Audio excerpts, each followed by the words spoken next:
కిందికి రమ్మన్నాడు మా అందరినీ మళ్ళా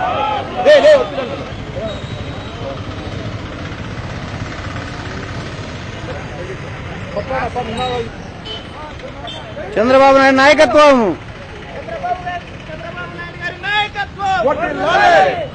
చంద్రబాబు గారి నాయకత్వం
పేదల యువకులైనటువంటి రైతు బిడ్డలమందరం ఒక సమూహంగా ఏర్పడి చంద్రబాబు నాయుడు గారు ఎన్నుటే ఉంటూ వృతాభక్తిగా ఆయనకు రక్షణ కవచంగా ఉంటూ పేదవాళ్ల సమస్యల కోసరానికి, రైతుల సమస్యల కోసరానికి, బడుగు వర్గాల సమస్యల కోసరానికి, ఈ రాష్ట్రం కోసరానికి ఆయన పాదయాత్ర చేస్తుంటే పెద్ద ఆయనకు వెన్నుటే ఉంటూ మేము పనిచేయడం జరిగింది.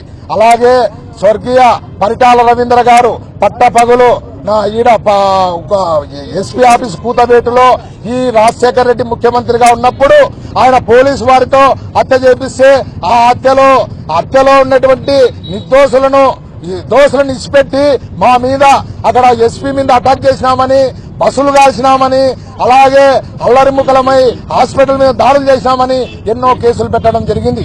ఆ కేసులు అలాగే ఎన్నో బాధలున్నా పెద్ద ఆయన కోసరానికి, తెలుగుదేశం పార్టీ కోసరానికి పనిచేసినాం కాబట్టి ఈరోజు క్రమశిక్షణ గల కార్యకర్తగా పనిచేసినాం కాబట్టి చంద్రబాబు నాయుడు గారు గుర్తించడం జరిగింది.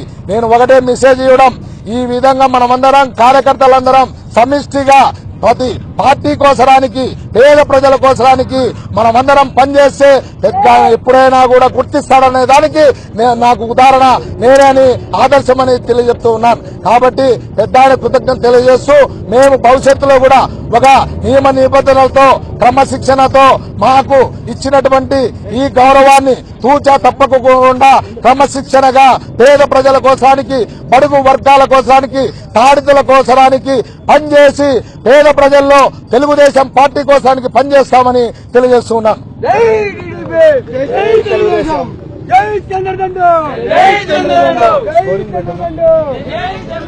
ఈ రోజు నుంచి ప్రతి ఒక్కరూ తెలుగుదేశం పార్టీ అభివృద్ధి కార్యక్రమాలను, తెలుగుదేశం పార్టీ ఆశయాలను, ఎన్టీ రామారావు గారి యొక్క సిద్ధాంతాలను, చంద్రబాబు నాయుడు గారి యొక్క లక్ష్యాలను మనం దశ దిశల వ్యాప్తి చేసి ప్రతి ఇంటికి పోయి ప్రచారం చేయాల్సిన అవసరం ఎంతైనా ఉంది.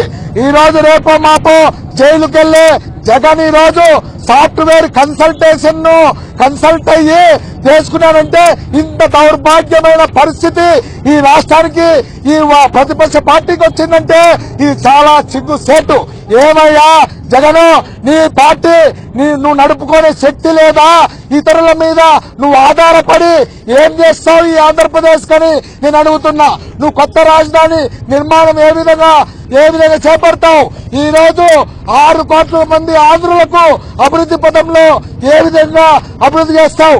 పోలవరం ప్రాజెక్టును ఏ విధంగా అభివృద్ధి చేస్తావు? నువ్వు కన్సల్టేషన్ నీ మీద నీకే నమ్మకం లేక కన్సల్టేషన్లు పెట్టుకొని లెక్కించి కోట్లాది రూపాయలు లక్షలాది కోట్ల అవినీతి సొమ్ముతో నువ్వు అధికారం చేపడతా అంటాడు. అది శుద్ధ దండగాని తెలియజేస్తూ తెలుగుదేశం పార్టీ చంద్రబాబు నాయుడు గారి నాయకత్వాన తిరిగి 2019లో అధికారం చేపడతామని తెలియజేస్తూ ఉన్నాం. చంద్రబాబు నాయక్